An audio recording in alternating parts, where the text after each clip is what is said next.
Hello friends, कैसे हैं आप सब? बढ़िया, मज़े में? ओ भाई, मज़े में चाहिए। तो फ्रेंड्स, आज दिन है, आज तारीख है 15, सॉरी आज 14 तारीख है और शाम का समय है भाई। कल है 15 अगस्त यानी स्वतंत्रता दिवस। तो आज के दिन हमारा कल क्या 15 अगस्त के दिन हमारा देश हुआ था क्या आज़ाद। स्वतंत्रता दिवस जो है वो देश को आज़ाद होने की खुशी में मनाया जाता है। लेकिन दोस्तों, मेरे मन में ना बड़ी विचार आता है भाई। हम सारे दिन रोड पे रहते हैं, जो हालातों को हम देखते हैं, जिस हिसाब से इंसान जूझ रहा है आज के समय में, देखो, मैं चाहता तो आज के टाइम पे कुछ और भी बात कर सकता था, लेकिन सबसे बड़ा मुद्दा जो हमारे देश में है वो मुद्दा है इंसान की बेरोजगारी का और इंसान की समस्याओं का। आज मेरे मन में ख्याल यार यही आया कि जगह जगह पर रोडों पे तिरंगे बिक रहे थे, कुछ कुछ बिक रहे थे। मतलब देश के, मतलब आज के टाइम में दिखावा रह गया मेरे हिसाब से, जो मैं समझ सकता हूँ। तो भाई मैं कहना ये चाहता हूँ कि क्या, मेरे मन में डाउट एक ही था, क्या वाकई में हम आज़ाद हैं? जैसे 15 अगस्त को देश आज़ाद हुआ था, क्या हम वाकई में आज़ाद हैं? ऐसा है भाई। जिसको लगता है हम आज़ाद हैं, मैं ये नहीं कह रहा हूँ हम गुलाम हैं, लेकिन हम गुलामों से कम भी नहीं है। आज़ाद हमारे देश में सिर्फ वो बंदा है जिसके पास पैसा है। जिसके पास पैसा नहीं है ना, वो गुलाम है, बड़े बड़े उद्योगपतियों का गुलाम है। किसी ने किसी से कर्जा ले रखा है, वो उसका गुलाम है। ठीक है, किसी के, जब माँ बाप अपने बच्चों को पढ़ा लिखा कर बड़ा करते हैं और जिनके बच्चे नौकरी वोकरी नहीं कर पाते, कहीं नौकरी नहीं मिल रही है, ठीक है, तो माँ बाप ने जो पैसा लगाया पढ़ाई में, वो माँ बाप गुलाम है। क्यों गुलाम है भाई? उनके पास पैसा नहीं है। उनके पास जो पूंजी थी, उन्होंने जितना कमाया, वो पूंजी हर मंथली जो आती थी वो खर्च करते रहे अपने बच्चों के ऊपर, अपने परिवार के ऊपर, अपने ऊपर। ठीक है, तो भाई हमारे में ये जो वीडियो बनाई है, अब हम बताते हैं गुलाम क्यों है। मैंने ये बात गुलाम का शब्द क्यों जोड़ा कि हम, अब क्या मुझे लगता है कि हम अब भी गुलाम हैं, मैंने इस शब्द क्यों जोड़ा, उसका जोड़ने का एक मकसद था फ्रेंड्स। उसका मकसद ये था, देखो, दिल्ली एनसीआर के अंदर, क्या मुंबई के अंदर, इंडिया के अंदर मान लेते हैं, पूरे इंडिया के अंदर आज के टाइम पे ऐप बेस्ड कंपनियों का कब्जा हो चुका है। जोमेटो ले लो, स्विगी ले लो, ओला उबर ले लो, रैपिडो ले लो, इनड्राइव ले लो, कुछ भी ले लो। कंपनियों ने क्या काम कर रखा है, ये सारी लगभग लगभग इनमें से बाहर की ही कंपनियां हैं। इंडिया की कंपनी एक या दो होगी, बाकी लगभग बाहर की ही कंपनियां हैं। इंडिया की मेरे हिसाब से ओला थी, ओला ठप पड़ गई है, और भी कुछ कंपनियां होंगी, मुझे क्लियर भाई इतना जानकारी नहीं है, लेकिन हाँ, जितना मैं जानता हूँ कि उतना ही बता पाऊंगा आपको। तो गुलाम शब्द मैंने इसलिए जोड़ा है कि भाई हम लोगों ने जो गाड़ियां ली थी ओला उबर के थ्रू चलाने के लिए, तो भाई हमें बड़ा बड़ा लालच दिया गया हम लोगों को। इन्होंने हमारे देश में आके ऑफिस खोले, हमारी सिटी में आके ऑफिस खोले, भाई बड़ा आकर्षित किया लोगों को, लालच दिया। 1500 रुपये का काम करो 3000 ले जाओ, 3000 का काम करो 6000 ले जाओ। इस तरीके से कर करके इन्होंने दोस्तों 1 डेढ़ साल सिस्टम चलाया। सिस्टम चलाने के बाद में इन्होंने, जब इनके पास गाड़ियां भरपूर हो गई, यानी कि जिस पॉइंट पे गाड़ी 2 होनी चाहिए थी, वहां पे उस पॉइंट पे गाड़ी 20-20, 25-25 गाड़ियां खड़ी हैं। फिर उन्होंने क्या काम कर दिया दोस्तों, अपना सिस्टम डाउन करना शुरू कर दिया, इंसेंटिव खत्म कर दिया। इंसेंटिव खत्म कर दिया तो कोई दिक्कत नहीं है, हमें किसी की खैरात नहीं चाहिए, क्योंकि इंडिया, हम इंडिया वाले हैं, हमने हमेशा देना सीखा ना कि लेना सीखा है। ठीक है, अरे ये विदेश के बंदे हैं, ये हमको अंग्रेज है साले, ये हमको क्या देंगे? ठीक है, ये साले हमारे यहाँ पे आके हमको लूट लूट के अपने यहाँ ले गए, ये हमको क्या देंगे? हमेशा हमने इनको दिया है। हमारा देश तो वैसे भी सोने की चिड़िया कहलाया है, और अगर हमारा देश सोने की चिड़िया नहीं है तो ये क्या यहाँ पे झकमरा रहे हैं? ओला उबर वाले हुए, जोमेटो वाले हुए, स्विगी वाले हुए, इंडिया में झकमरा रहे, इंडिया छोड़ के चले जाएं। अरे इंडिया छोड़ के चले जाएंगे, टैक्सी वाले, जोमेटो वाले, रैपिडो वाले या स्विगी वाले, कोई भी भूखा नहीं मर जाएगा। लेकिन हमारे देश की गवर्नमेंट जो है ना, उसका इस तरफ बिल्कुल भी ध्यान नहीं है मेरे भाई।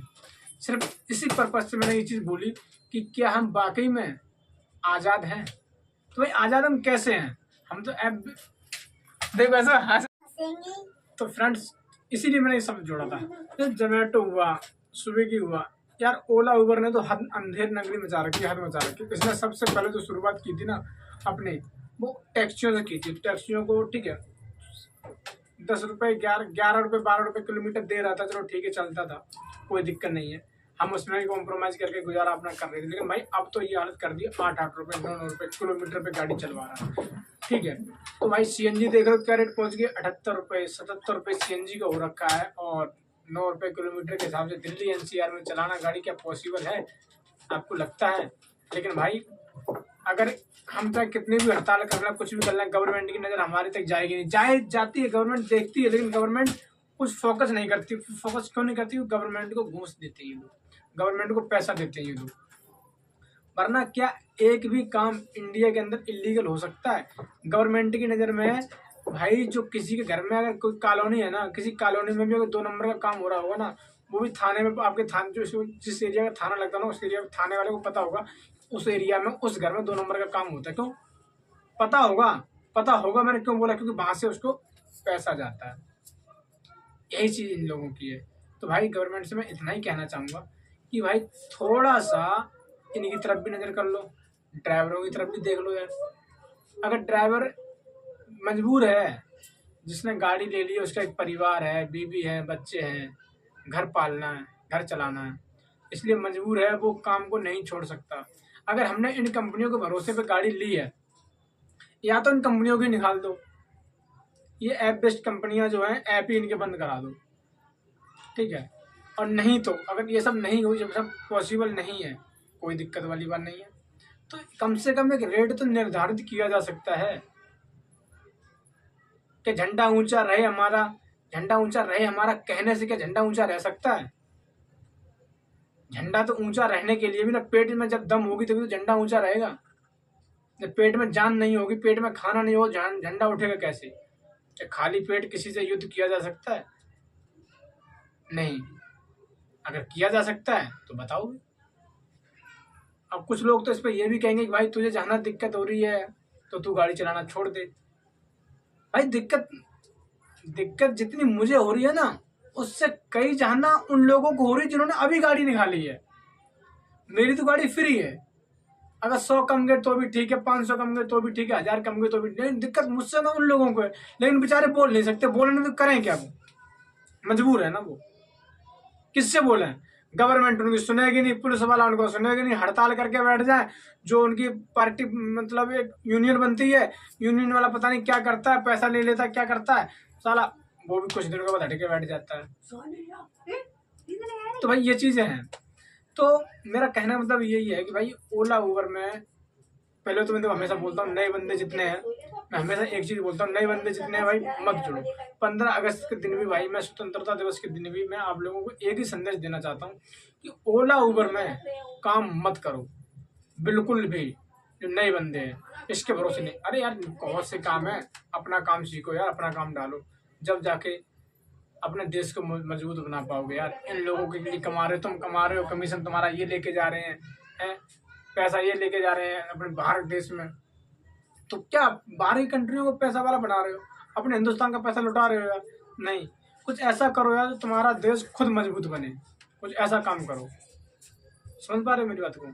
भाई अपना स्टार्टअप तैयार करो, अपना काम तैयार करो, अपने हुनर के दस्तकार खुद बनो, अगर अपने पैरों पे खड़ा होना है तो। अब इन कंपनियों की धोखाधड़ी देखो भाई, इतनी बड़ी बड़ी कंपनियां हैं लेकिन इनका खुद का एक भी ऑफिस नहीं है, सारे रेंट पे ले रखे हैं। क्यों? इन्हें पता है जितनी कोई दिक्कत होगी ऑफिस बंद करें, शटर डाउन किया और चले गए भैया, इनका क्या बिगड़ा? कुछ नहीं।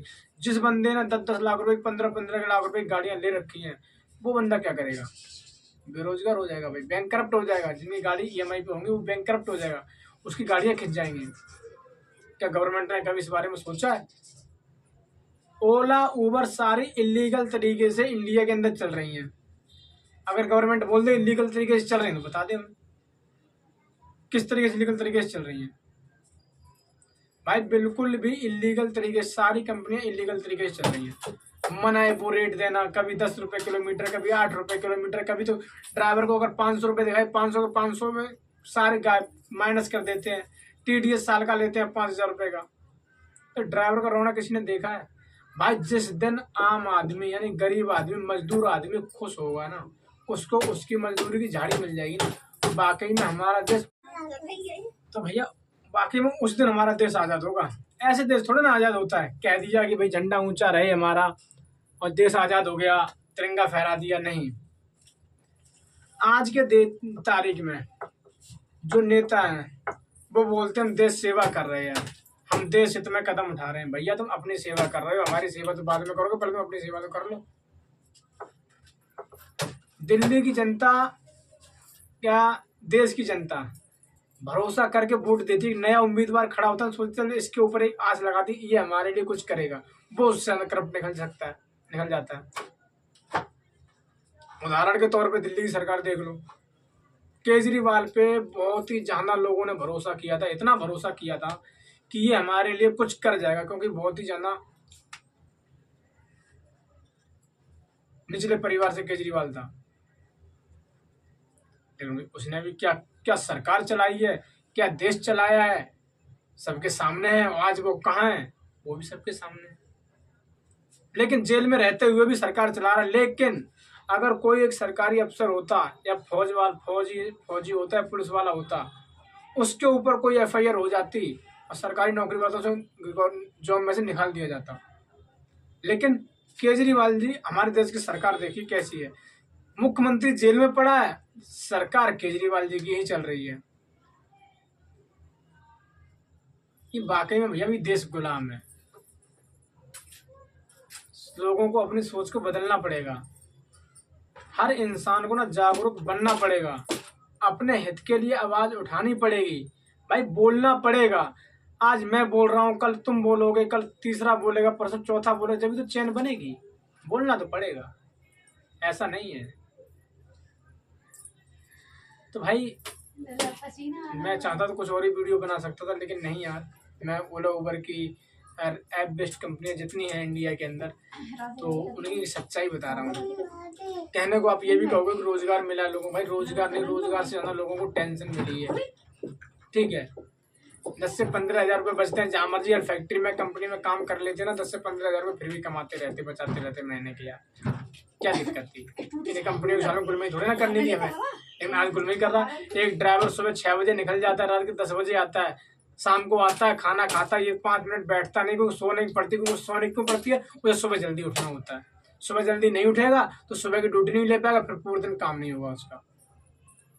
बच्चे घर पे क्या कर रहे हैं, क्या नहीं कर रहे, कौन घर पे आ रहा है, कौन जा रहा है, उसे यही मतलब नहीं होता, रोड पे पड़ा है, इन कंपनियों को गुलामी कर रहा है। तो मैं कैसे मान लूं कि मेरा देश आजाद है? हम तो अब भी इनके गुलाम हैं। हम जब अंग्रेजों ने हमारे ऊपर राज किया, हमारे देश में घुस के, जब हम उनके गुलाम थे, आज ही हमारे देश में घुस के सिस्टम चेंज हुआ है। बस आज ही हमारे देश में नहीं, उन्होंने बंदे बिठा रखे हैं, उनके थ्रू में गुलाम बना रखा है। हम गुलाम तो फिर आज भी हैं। और जो बंदा कहता है कि मैं आजाद हूं, मैं उसको थू कहता हूं। जो बंदा कहता है कि मैं आज इस तरीके से, इसे आजादी मानता है बंदा, तो मैं उसे क्या बोलूं, मैं कुछ बोलूंगा तो बुरा लगेगा। भाई वो उसकी समझ, वो अपने आप को आजाद समझता है तो आजाद बना रहे। मेरा गवर्नमेंट से सिर्फ एक ही सवाल है, मैं ये नहीं चाहता, मैं ये नहीं कह रहा ये ऐप बेस्ड कंपनियां खराब है, नहीं यार, ऐप बेस्ड कंपनियां बढ़िया है, लोगों को रोजगार मिल रहा है, बाहर के सेटअप इंडिया के अंदर आके खुल रहे हैं, बहुत अच्छी बात है, लोगों को रोजगार मिल रहा है। लेकिन इनकी एक यार रेट लिस्ट तो तय होनी चाहिए ना, कि आप आ रहे हो, हमारे मजदूरों को, इंडिया में जो मजदूरी करेंगे या जो काम करेंगे, उनकी न्यूनतम सैलरी, न्यूनतम आय, न्यूनतम रेट तो तय होना चाहिए। अगर किसान जो फसल बेचता है, किसान की फसल मान लो तैयार होती है, आलू की फसल मान लो, गेहूं की फसल मान लो, तो उसका रेट गवर्नमेंट तय करती है ना। उगाने वाला कौन? किसान। खेत को जोतता है, बोता है, सर्दी गर्मी बरसात बरसात सब झेलता है, जब जाके तैयार करता है, रेट तय कौन तय करता है? सरकार। तो यहाँ पे सरकार कैसे कह देती है हम इसके जिम्मेदार नहीं है, पलड़ा कैसे झाड़ देती है? इसका मतलब क्या हुआ? तुमने देश को गुलाम बनाना चाहते हो, देश को गुलाम बना रखा है। तो भैया देखो, जो नए नए बंदे जितने ओला उबर टैक्सी से जुड़ना चाहते हैं, खासकर मेरा गवर्नमेंट के लिए संदेश नहीं था, क्योंकि गवर्नमेंट हमारी नहीं सुनने वाली है। तो गवर्नमेंट के लिए मैं कुछ भी कहूँगा, कहना मेरा बेकार है। तो मैं आप लोगों से कहूँगा भाई, ओला उबर में टैक्सी नई गाड़ी लेने की सोच रहा भाई, बिल्कुल भी मत लेना, मेरी मानो तो। मैं बिल्कुल भी भाई झूठ नहीं बोल रहा हूँ, बिल्कुल भी गाड़ी मत लेना, पछताओगे भाई साहब, रोने से आंसू नहीं आएगा, और घर वाले ये कहेंगे कि मैं क्या करूँ। और जो पूंजी कर्जे अर्जे पे लेके लगाओगे भाई साहब निकाल नहीं पाओगे। इसलिए कह रहा हूँ गाड़ी मत लेना ओला उबर के भरोसे, समझे। तो भाई यही है, बाकी 15 अगस्त मनाओ, स्वतंत्रता दिवस मनाओ, खुश रहो और खुशियाँ लूटो, है ना।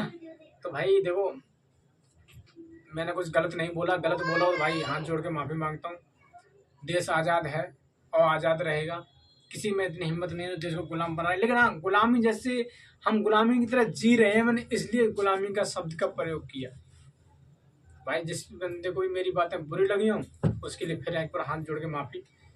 तो आशा करता हूँ भाई कि आप लोगों को मेरी बात समझ में आएगी मैं क्या कहना चाहता हूँ। मैं यही कहना चाहता हूँ कि भाई कहाँ हमें 10 साल पहले जो रेट मिल रहा था उसका 10 साल के बाद जो महंगाई डबल से ट्रिपल महंगाई हो गई है, आज हमें रेट उसका आधे से आधा मिल रहा है। यानी उस समय जब हमारा काम 6,000 रुपये का हो रहा था, आज हमारा काम 2,000 रुपये का हो रहा है। जिस समय हमारी सीएनजी 300 रुपये की लग रही थी तब हम 6,000 रुपये कमा रहे थे, आज हमारी सीएनजी 1,000 रुपये की लग रही थी तब हम 2,000 रुपये कमा रहे हैं। ये कहना चाह रहा हूँ मैं, नई गाड़ी मत लेना। तो भाई सरकार नहीं सुनेगी, आप लोग सुनो, आप लोग ओला उबर के झमेले में मत आओ, ओला उबर से गाड़ी मत निकालो वाकई में। और नहीं तो गुलाम बन के रह जाओगे इन कंपनियों में। गुलाम मत बनो यार, निरे काम पड़े हैं जहाँ हमारी सारी रेडी लगा लोगे ना तो भी 1,000-1,500 रुपये कमा लाओगे यार। सब्जी बेचने लग जाओगे तो भी कमा लाओगे यार, समझे। या गाड़ी फ्री है आपकी, ठीक है, या तो पुरानी गाड़ी ले ली है 1-1.5 लाख रुपए में पुरानी गाड़ी ले ली है, फ्री है तो कोई दिक्कत वाली बात नहीं, चलाओ यार मौज मस्ती लो। नई गाड़ी नहीं, मैं नई गाड़ी के लिए खासकर नए बंदों के लिए मैं बोल रहा हूँ जो नई गाड़ी लेना चाह रहे हैं, नई गाड़ी भूल कर भी ना लो यार। मार्केट में बहुत गाड़ियाँ बिक रही हैं, सेकंड हैंड बहुत गाड़ियाँ बिक रही हैं, वो ले लो दब के चलाओ। नई गाड़ी मत लेना मेरे भाई, बर्बाद हो जाओगे, सच बता रहा हूँ। रोगे इन कंपनियों में, गुलाम बन के रह जाओगे। गुलाम नहीं बनना है, अपना रोजगार खुद तैयार करना है, अपने लिए खुद लड़ना है और अपनी आवाज़ खुद उठानी है, हमेशा उठाते रहना है। कभी ना कभी तो सुनवाई जरूर होगी, ठीक है। तब तक के लिए बाय।